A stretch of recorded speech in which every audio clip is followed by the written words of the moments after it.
ሰላም እንደምን ውላችኋል ክቡራትና ክቡራን የኢትዮ ፎከስ ቤተሰቦች የዕለቱ ዜና ይዤላችሁ ቀርቤያለሁ። ለቻናላችን አዲስ የሆናችሁ ላይክ፣ ሼር እና ሰብስክራይብ በማድረግ አብራችሁን ቆዩ። ኢሳያስ ለኦሮሞማ ያላቸው አመለካከት ጠማማ ነው። ኦነግ የኤርትራ ፕሬዝዳንት ኢሳያስ አፈወርቂ የሀገራቸውን 34ኛ ዓመት የነጻነት በዓል ምክንያት በማድረግ ባደረጉት ንግግር የኢትዮጵያን ገዢ ፓርቲ ብልጽግናን የኦሮሞማ ስነ ልቦና ያሉትን ርዕዮተ ዓለም ወደ ቀይ ባህር በማስፋፋት ከሰዋል። የፕሬዝዳንቱን ንግግር ተከትሎ በርካታ የኦሮሞ ልሂቃንና የፖለቲካ ድርጅቶች ተቃውሞና ቅሬታቸውን እያሰሙ ይገኛሉ። የኦሮሞ ነጻነት ግንባር ኦነግ የኢሳያስን ንግግር ተከትሎ የተቃውሞ መግለጫ ሲያወጣ በርካቶች ሐሳባቸውን በተለያዩ መንገዶች እያንጸባረቁም ነው። የኦሮሞ ነጻነት ግንባር ኦነግ የኦሮሞ ማንነት ለፖለቲካና ለጸጥታ ስጋት ዓላማ የሚውል አይደለም በማለት ባወጣው ይፋዊ መግለጫ የኤርትራን 34ኛ ዓመት የነጻነት በዓልን ምክንያት በማድረግ ፕሬዝዳንት ኢሳያስ አፈወርቂ ባደረጉት ንግግር ኦሮሞማ የሚለውን ቃል የተጠቀሙበትን አውድ በአጽንኦት ተቃውሞታል። የኦሮሞነት አመለካከት ኤርትራና ኢትዮጵያን ጨምሮ ለአፍሪካ ቀንድ ስጋት እንደሆነ አስመስሎ ማቅረብ ኢሳያስ ለሰፊው የኦሮሞ ሕዝብ ያላቸው አመለካከት ጠማማ ከመሆንም አልፎ በታሪክ የሚያስጠይቅ ነው ብሎታል። ኦነግ ኦሮሞማ ወይም ኦሮሞነት ላይ በማህበራዊ ሚዲያም ሆነ በተለያዩ መንገዶች የስም ማጥፋት እንደሚቀርብበት አስታውቆ በሀገር መሪ ደረጃ እንዲህ ያለ ነገር መሰማቱን አሳሳቢ ሲል ገልጾታል። ፓርቲው ፕሬዝዳንት ኢሳያስ ከጠቅላይ ሚኒስትር አብይ ባጡት የፖለቲካ ፍላጎት ምክንያት የኦሮሞ ሕዝብ ላይ በጥላቻ በመዝመትም ከሷቸዋል። የፓርቲው ከፍተኛ አመራር አቶ ለሚ ቤኛ በዚህ ጉዳይ ላይ ለዶቼ ቬለ በሰጡት ማብራሪያ በአንድ የሀገር መሪ የተደረጉ ንግግር ፍጹም ተቀባይነት የሌለው ሲሉ አጣጥለውታል።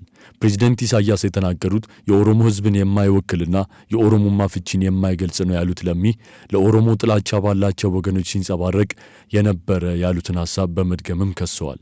ኢሳያስ ኦሮሞማን ወደ ቀይ ባህር በመስፋፋት የከሰሱት ከጠቅላይ ሚኒስትር አብይ አህመድ ጋር በገቡት የፖለቲካ ተቃርኖ ሊሆን እንደሚችልም መላምታቸውን በመግለጽ በአሁኑ ወቅት በመንግስት መሪነት ላይ ያለውን ገዢውን የብልጽግና ፓርቲንም ሆነ መንግስትን ከኦሮሞማ ጋር የሚያገናኘው ነገር እንደሌለ ገልጸዋል። ቃሉ የኦሮሞን ሕዝብ ባህልና ማንነቱን ብቻ ለመግለጽ የሚጠቀምበት መሆኑንም አስገንዝበዋል። በዚህም የፕሬዝዳንቱ ንግግር በትልቁ ስህተት በማለት አጣጥለውታል። በዚሁ ላይ ተጨማሪ አስተያየት የሰጡት የኦሮሞ ፌዴራላዊ ኮንግረስ ኦፌኮ ከፍተኛ አመራር አቶ ሙላቱ ገመቹ ናቸው። ኦሮሞማ በአጭር ቃል የኦሮሞ ሕዝብ እሴት ሲሆን የኦሮሞ ባህል ቋንቋና አጠቃላይ ማንነቱን የሚገልጽበት ቃል መሆኑን በማስረዳት ኦሮሞማን የፖለቲካ ስርዓት አድርጎ ማቅረብ ስህተት ነው ብለዋል። የኦሮሞ ሕዝብ በኢትዮጵያ ሀገረ መንግስት ውስጥ ተሳትፎ እንደነበረው ያልሸሸጉት ሙላቱ የኦሮሞ ሕዝብ ትግልን የሌላው መብት መግፈፊያ መሳሪያ አስመስሎ ማቅረብ ይስተዋላል ብለው የወቀሷቸው ላይ ትችት ሰንዝረዋል። ፖለቲከኞቹ ባለፉት 7 ዓመታት በስልጣን ላይ ያለው በጠቅላይ ሚኒስትር አብይ አህመድ የሚመራው መንግስት ኦሮሞማ ተብሎ ከሚጠቀሰው ትርክት ጋር ስለሚያቆራኘው ጉዳይም አስተያየቶቻቸውን አቶ ለሚ አስተያየት ሰጥተዋል። ፖለቲከኞቹ ባለፉት 7 ዓመታት በስልጣን ላይ ያለው በጠቅላይ ሚኒስትር አብይ አህመድ የሚመራው መንግስት ኦሮሞማ ተብሎ ከሚጠቀሰው ትርክት ጋር ስለሚያቆራኘውም ጉዳይ አስተያየታቸውን ሰጥተዋል።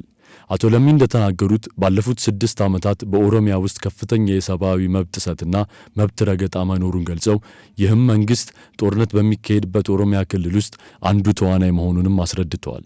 ኦሮሞ በልዩ ሁኔታ ተጠቅሞ ቢሆን ኖሮ ያ ሁሉ ጦርነትና የመብት ጥሰት ባልተስተዋለ ነበር ያሉት ፖለቲከኛ ለሚ ቤኛ ከዚያ አኳያ የሚሰራጩ ክሶች በመረጃ ያልተደገፉ ናቸው ሲሉ አስታውቀዋል።